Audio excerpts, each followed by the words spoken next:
Mon enfant, tu as déjà ressenti cette petite voix au fond de toi, celle qui te dit « Il y a plus grand que ce que je vis en ce moment ». Parfois, on court après la réussite, l'argent, la reconnaissance, mais au fond, ce qu'on cherche vraiment, c'est une connexion plus profonde. Une croissance spirituelle authentique. Dieu lui-même le dit, comme un père ou une mère s'adresserait à son enfant fatigué mais qui continue d'espérer. Je t'ai entendu. Pas seulement tes paroles, mais ce que ton cœur n'arrive pas à dire. Et franchement, moi, je trouve ça puissant. Parce qu'on traverse tous des moments où on prie sans vraiment savoir quoi dire. Tu connais ça? Ce soir où t'es seul dans ta chambre à Bamako, à Douala, à Marseille ou dans une cité en banlieue parisienne, et tu sais plus par où commencer. Dieu ne cherche pas un discours parfait. Il cherche un cœur sincère. Il dit, ton désir de grandir spirituellement, c'est magnifique. C'est la preuve que ton âme a soif de vérité. Et toi, est-ce que tu as déjà eu cette soif? Pas une soif de religion, hein. Une soif de sens. Parce que la vie ne nous épargne pas. Perdre un proche, rater son bac, être viré du travail alors qu'on comptait sur toi à la maison, voir sa famille se déchirer. Ces moments-là, soit ils te brisent, soit ils t'ouvrent à Dieu.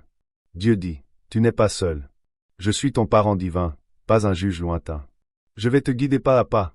Mais attention, il ne promet pas un tapis rouge. Il promet sa présence. C'est encore mieux, non? Imagine un enfant qui apprend à marcher. Il tombe, il se relève.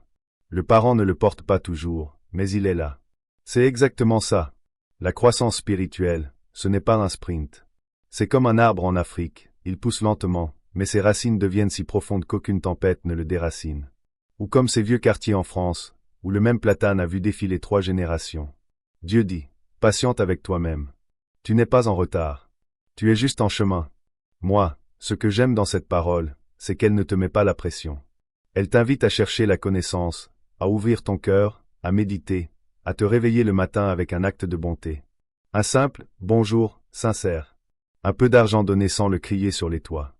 Une main tendue à celui qui a tout perdu. C'est ça, nourrir son âme. Pas des prières récitées mécaniquement. Dieu demande, type oui pour recevoir cette bénédiction. Et moi, je te le dis franchement, ce n'est pas un gadget. C'est un engagement. C'est toi qui dis à l'univers et à ton Créateur, je suis prêt à changer. Parce que tu es bien plus que tes erreurs. Tu es un être divin. Je sais, ça peut faire peur à entendre. Mais réfléchis, est-ce que tu ne portes pas en toi une force que tu n'as jamais vraiment utilisée? Dieu n'a pas fini avec toi. Et c'est là que beaucoup se trompent, ils pensent que leurs plus beaux jours sont derrière eux. Alors que Dieu dit, tu n'as rien accompli tout seul. C'est moi qui étais derrière toi. Souviens-toi de ce jour où tout aurait pu s'arrêter, mais quelque chose t'a retenu. C'était moi. Et pourtant, on oublie vite, non. On reçoit la promotion, on signe le contrat, on guérit de la maladie, et on dit, j'ai eu du bol. Dieu dit, donne-moi ma place. Reconnais-moi. Pas par orgueil, mais parce que j'ai tellement plus à faire dans ta vie. Ce que je trouve génial, c'est qu'il ne te demande pas d'être parfait. Il te demande d'être reconnaissant. Tu sais ce qui bloque beaucoup de gens? Le pardon. Quelqu'un t'a blessé. Vraiment blessé. Un collègue qui t'a poignardé dans le dos, un ami qui t'a volé ton projet, un ex qui t'a humilié, un parent qui n'a jamais été là. Dieu dit, tant que tu gardes cette douleur, cette personne continue de gagner sur toi. Je t'explique, c'est comme si tu portais un cadavre sur ton dos. Ça pue, ça pèse, et ça t'empêche d'avancer. Lâcher prise, ce n'est pas dire, ce qu'on m'a fait n'est pas grave. Non. C'est dire, je remets cette injustice entre les mains de Dieu, car lui seul peut vraiment la transformer. Dieu promet d'échanger tes cendres contre une couronne de beauté. Mais pour ça, il faut que tu lâches les cendres. Tu ne peux pas garder le poison et vouloir boire l'eau de la vie. Un exemple concret, j'ai connu une dame à Abidjan. Son mari l'a quittée sans rien. Elle a passé des années à maudire sa belle famille, à ressasser. Puis un jour, elle s'est dit, je les pardonne, même si je ne ressens rien. Eh bien, 6 mois après, elle a ouvert son propre business. Aujourd'hui, elle ne souhaite plus rien à personne parce qu'elle a tout retrouvé. Dieu dit, ce que je vais te donner va être tellement grand que tu oublieras ce que tu as perdu. Tu y crois, toi? Ou tu penses que c'est trop beau? Et ce retard que tu vis? Ce mariage qui ne vient pas, ce visa qui tarde, cette guérison qui n'arrive pas? Dieu dit, un retard n'est pas un refus. Chaque situation a un dessein.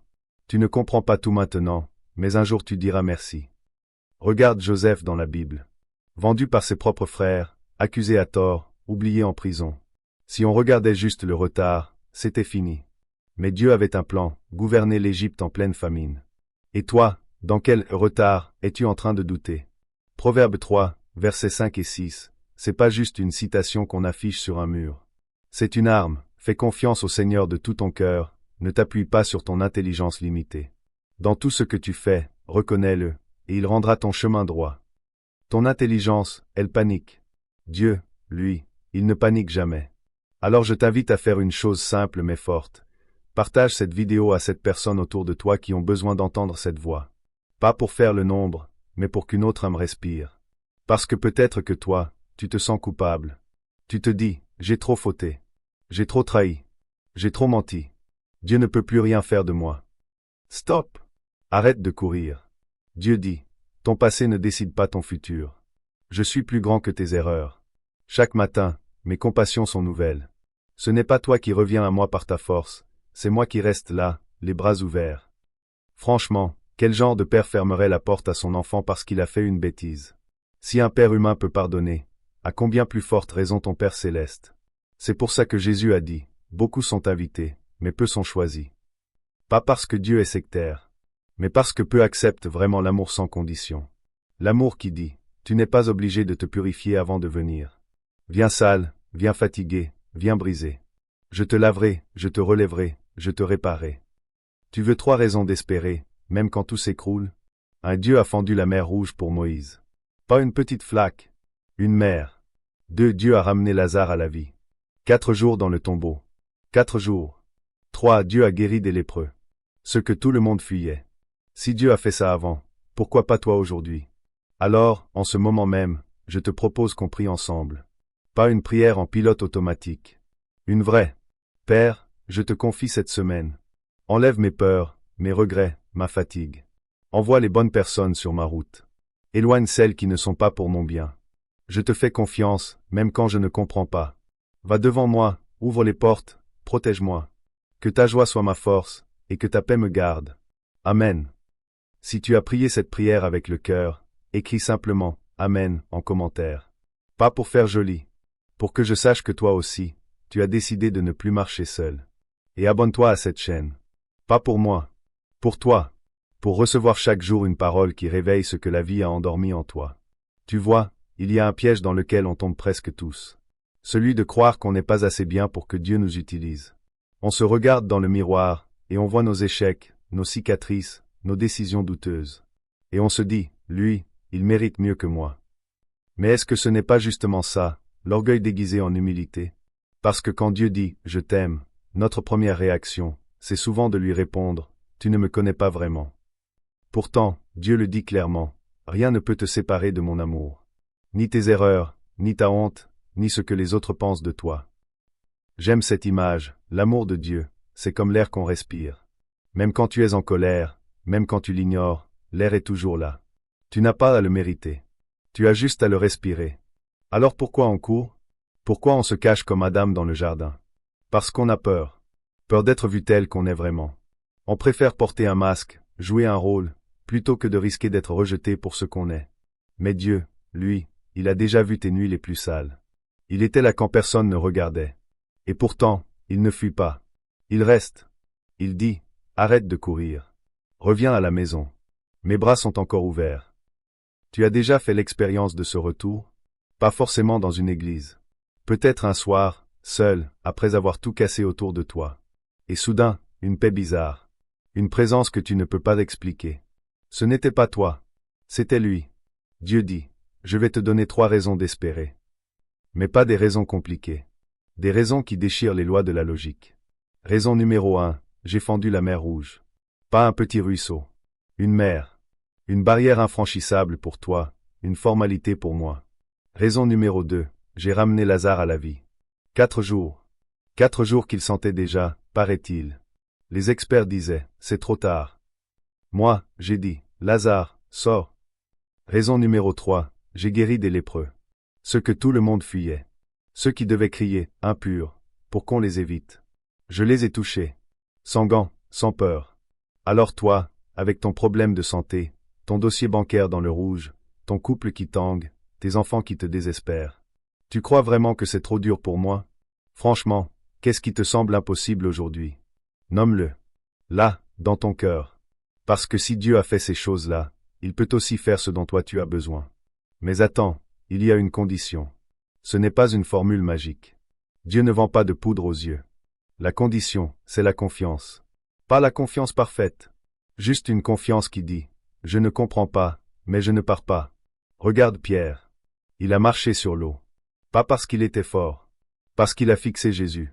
Le moment où il a regardé les vagues, il a coulé. Ça te parle, toi qui passes ton temps à regarder les vagues de tes problèmes? Ce que Dieu cherche, ce n'est pas ta perfection. C'est ton regard tourné vers lui. Même maladroit. Même tremblant. Et si on parlait de ce fameux « type Amen » qu'on voit partout? Beaucoup rigolent, disent que c'est du copier-coller. Mais moi, je pense différemment. Écrire « Amen », ce n'est pas un automatisme. C'est un acte. C'est toi qui plantes un petit drapeau dans le sol de ta foi. C'est toi qui dis « Je suis de tout cœur d'accord avec ce que je viens d'entendre ». Alors si tu as vraiment prié avec moi tout à l'heure, si ce message a touché ne serait-ce qu'une toute petite partie de toi, alors oui, écris « Amen » en commentaire. Pas pour les autres. Pour toi, pour sceller cette décision. Je dois te dire quelque chose d'important. Dieu n'a pas fini avec toi. La preuve, c'est que tu es encore là, tu respires encore, et surtout, tu as encore soif. Celui qui n'a plus rien à recevoir de Dieu ne cherche plus rien. Mais toi, tu cherches. Et c'est le signe que Dieu te cherche aussi. Rappelle-toi de ce que Jésus a dit quand on lui a demandé quel était le plus grand commandement. Il n'a pas parlé de règles, de prières à répéter, d'offrandes obligatoires. Il a dit, « Tu aimeras le Seigneur ton Dieu de tout ton cœur, de toute ton âme, de toute ton intelligence. » Mais attends, ce n'est pas juste une phrase pieuse. C'est révolutionnaire. Parce qu'aimer Dieu de tout son cœur, ça veut dire que ta passion lui appartient. Aimer de toute son âme, ça veut dire que même tes émotions, tes larmes, ta joie, il veut tout. Aimer de toute ton intelligence, ça veut dire que Dieu n'a pas peur de tes questions, de tes doutes, de ton cerveau qui cherche à comprendre. Et le deuxième commandement, tu aimeras ton prochain comme toi-même. Médite là-dessus une seconde. Comment peux-tu aimer ton prochain si tu ne t'aimes pas toi-même? Et comment peux-tu t'aimer toi-même si tu ne sais pas que Dieu t'aime d'abord? Tu vois le cercle vertueux. L'amour de Dieu te libère pour t'aimer toi-même. Et t'aimer toi-même te libère pour aimer les autres. Même ceux qui t'ont fait du mal. Surtout ceux-là. Est-ce que quelqu'un t'a tellement blessé que tu as fermé ton cœur à tout le monde? Un parent absent, un conjoint infidèle, un mentor qui a abusé de toi? Dieu ne te demande pas d'effacer l'histoire. Il te demande de lui confier le scalpel, pour qu'il puisse opérer les cicatrices qui t'empêchent d'aimer. Parce que tant que tu refuses de guérir, tu vas continuer à faire aux autres ce qu'on t'a fait. C'est un cycle. Dieu casse les cycles. Alors aujourd'hui, qu'est-ce que tu dois lâcher? La rancune? La peur de manquer? L'orgueil qui te fait croire que tu n'as besoin de personne? Le faux contrôle que tu as sur ta vie? Moi, j'ai dû lâcher ma fierté un jour. Je croyais que demander de l'aide, c'était être faible. Demander pardon, c'était perdre la face. Mais Dieu m'a appris que ma force n'impressionnait personne. C'est ma vulnérabilité qui a ouvert des portes. Et toi, qu'est-ce que Dieu veut que tu lâches aujourd'hui? Voici ce que je te propose, avant même de finir cette vidéo. Prends 30 secondes. Ferme les yeux. Imagine que tu as un sac sur ton dos. Un vieux sac plein de trucs inutiles, les paroles blessantes, les peurs, les rancœurs. Maintenant, enlève ce sac. Et pose-le devant Dieu. Dis-lui, je te le donne. C'est trop lourd pour moi. Crois-moi, ce simple geste, fait avec le cœur, vaut 10 années de prière récitées sans âme. Dieu dit, j'échangerai tes cendres contre une beauté. Mais tu ne peux pas obtenir la beauté si tu gardes les cendres dans tes mains. Il faut les lâcher. Les laisser tomber. Même si ça fait peur. Même si tu ne vois pas encore la beauté. C'est un acte de foi. Comme sauter d'un plongeoir sans voir l'eau. Mais l'eau est là. Dieu est là. Il a toujours été là. Alors voici ma question, et réponds-y franchement dans ton cœur, est-ce que tu es prêt à lâcher prise? Pas demain. Pas la semaine prochaine. Maintenant. Si oui, écris « Je lâche prise » en commentaire. C'est ton acte de libération. Et souviens-toi de notre mot, qu'il est. Ce n'est pas juste un mot. C'est un déclencheur. Quand tu dis qu'il est, tu te rappelles que tu es plus fort que ce que tu traverses. Non pas par toi-même, mais parce que celui qui est en toi est plus grand que celui qui est dans le monde. Alors qu'il est. Lève-toi. Marche. Ta vie ne s'arrête pas ici. Elle commence juste. Écoute-moi bien, parce que ce que je vais te dire maintenant, c'est peut-être ce que tu avais besoin d'entendre depuis très longtemps. Tu as traversé des choses que personne ne connaît. La nuit où tu as pleuré en silence pour ne pas réveiller les enfants. Le matin où tu as dû faire semblant que tout allait bien alors qu'à l'intérieur, tout s'écroulait. Cette humiliation au travail, cette trahison que tu n'as jamais racontée à personne. Dieu a vu. Chaque larme, chaque nuit blanche, chaque fois que tu t'es relevé sans même savoir comment. Et aujourd'hui, il te dit quelque chose de très simple, mais de terriblement puissant. Ça suffit. Non, pas, ça suffit, dans le sens, arrête de te plaindre. Mais, ça suffit, dans le sens, la saison de la douleur est terminée. La saison des portes fermées est finie. La saison des larmes la nuit pour faire place à la joie au matin. Tu te souviens de Lazare? 4 jours dans le tombeau. 4 jours. Ses sœurs disaient, Seigneur, ça sent déjà, il est trop tard. Mais Jésus est arrivé, et il a crié, Lazare, sors. Cette voix que tu entends dans cette vidéo, ce n'est pas la mienne. C'est celle de celui qui crie encore aujourd'hui, au-dessus du tombeau de tes rêves, de ton mariage, de ta santé, de tes finances. Sors. Alors toi, debout. Lève-toi. Enlève les bandelettes du découragement. Enlève le suaire de la honte. On ne reste pas là où on a failli mourir. Je ne sais pas qui tu es. Peut-être que tu es à Lomé, à Kinshasa, à Bruxelles, à Paris, à New York. Peut-être que tu es assis dans ta voiture après le travail, ou dans ton lit pendant que les autres dorment. Mais je sens que cette parole n'est pas pour tout le monde. Elle est pour toi. Juste pour toi. Vas-y, écris en commentaire, je sors. Pas pour faire joli. Pour que ton esprit enregistre ce déclencheur. Chaque fois que quelqu'un verra ton commentaire, ce sera un témoignage silencieux. Et toi, chaque fois que tu recevras une notification, tu te souviendras de ce moment précis où tu as décidé de ne plus rester dans ton tombeau. Maintenant, je vais être franc avec toi. Il y a quelque chose que je dois te demander. Tu as regardé cette vidéo jusqu'ici. Tu as ouvert ton cœur. Tu as prié. Peut-être même que tu as pleuré sans faire de bruit. Mais maintenant, il faut passer à l'action. Parce que la foi sans les actes, ce n'est pas de la foi. C'est juste de l'espoir qui ne sort jamais de la bouche. Dieu dit, tu n'as pas accompli tout cela tout seul. J'étais là. Alors reconnais-le. Pas pour mon ego. Pour le sien. Pour que les bénédictions continuent de couler dans ta vie comme un fleuve. Et il y a une manière concrète de le faire aujourd'hui. Pas demain. Pas quand tu te sentiras prêt. Maintenant. Abonne-toi à cette chaîne. Oui, je le dis clairement.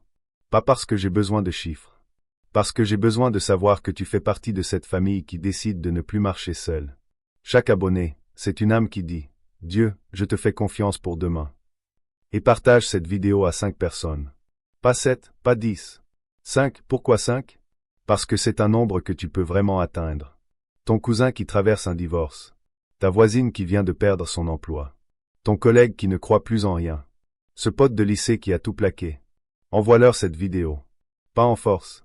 Avec un message simple, j'ai pensé à toi. Regarde jusqu'à la fin. Crois-moi, quelqu'un dans ton entourage est en train de mourir à l'intérieur, et toi, tu peux être la main de Dieu qui le sort du tombeau. Je vais te raconter une histoire vraie. Il y a quelques années, j'étais dans une période où je voulais tout arrêter. Rien ne marchait. Les portes fermées, les gens qui partent, l'argent qui fond. Et un soir, un ami m'a envoyé une simple vidéo. Juste un lien. Sans commentaire. Je l'ai regardé en doutant. Et à la fin, quelque chose s'est débloqué. Pas un miracle extérieur. Un miracle intérieur. J'ai recommencé à espérer. Aujourd'hui, c'est à mon tour. Et c'est à ton tour. Tu ne sais pas quel impact cette vidéo peut avoir sur quelqu'un. Alors partage-la. Laisse tomber la peur du regard des autres. Laisse tomber, et si on se moque de moi? Il y a des âmes trop importantes pour que tu les laisses tomber à cause de ta fierté. Notre phrase signature. Ce n'est pas une religion, c'est une relation qui respire. Respire avec nous. Laisse cette relation te réveiller chaque matin. Notre mot de ralliement, qu'il est. Je veux que tu le dises à voix haute. Pas dans ta tête. À voix haute. Là où tu es. Qu'il est. Ça signifie, lève-toi, entre dans ta puissance, reprends ta place. Parce que personne ne peut prendre ta place dans ce monde. Personne ne peut faire ce que Dieu t'a destiné à faire. Personne. Qu'il est. Qu'il est. Qu'il est. Maintenant, je vais prier pour toi. Une dernière fois. Écoute, même si tu es dans le métro, même si tu es au travail. Ferme les yeux 2 secondes. Seigneur, au nom de Jésus, je couvre la personne qui écoute cette voix en ce moment. Tu connais son nom. Tu connais sa nuit. Tu connais sa bataille. Aujourd'hui, je déclare, les chaînes tombent, les portes s'ouvrent, les cieux s'activent. Envoie les bonnes personnes sur sa route. Ouvre une issue là où il n'y en avait pas. Rends-lui ce qu'on lui a volé. la joie, la paix, la force. Et fais de lui ou elle un témoin vivant de ta bonté. Je te remercie parce que cette prière n'est pas juste des mots. C'est une ordonnance céleste. Amen. Si tu as cru cette prière, écris une seule chose en commentaire, oui. Pas Amen. Pas merci. Pas de smiley. Oui. C'est ton oui à Dieu. C'est ton oui à la vie. C'est ton oui à la suite. Et moi, promets-moi quelque chose. Promets-moi de revenir dans 30 jours, sous ce même commentaire, écrire « Je suis encore là, et Dieu a agi ». Parce que je veux voir ton témoignage. Parce que d'autres personnes ont besoin de lire que ça a marché pour toi. Dernière chose. Tu as peut-être commencé cette vidéo fatigué, sceptique, ou au bord du gouffre. Mais tu ne la finis pas comme tu l'as commencé. Quelque chose a changé. Même si c'est tout petit. Même si tu ne le sens pas encore. La foi, ce n'est pas une émotion. C'est une décision. Alors décide. Décide de ne plus rien lâcher. Décide que ta vie va briller. Décide que tu seras une lumière dans les ténèbres, pas par ta force, mais parce que Dieu lui-même habite en toi. N'oublie jamais, Dieu n'a pas fini avec toi. La preuve? Tu respires. Tu cherches. Et surtout, tu es arrivé jusqu'ici. Si cette vidéo t'a touché, merci de t'abonner, de la partager, et de mettre un grand oui dans les commentaires. À très vite dans la prochaine vidéo. Et d'ici là, qu'il est, lève-toi et brille.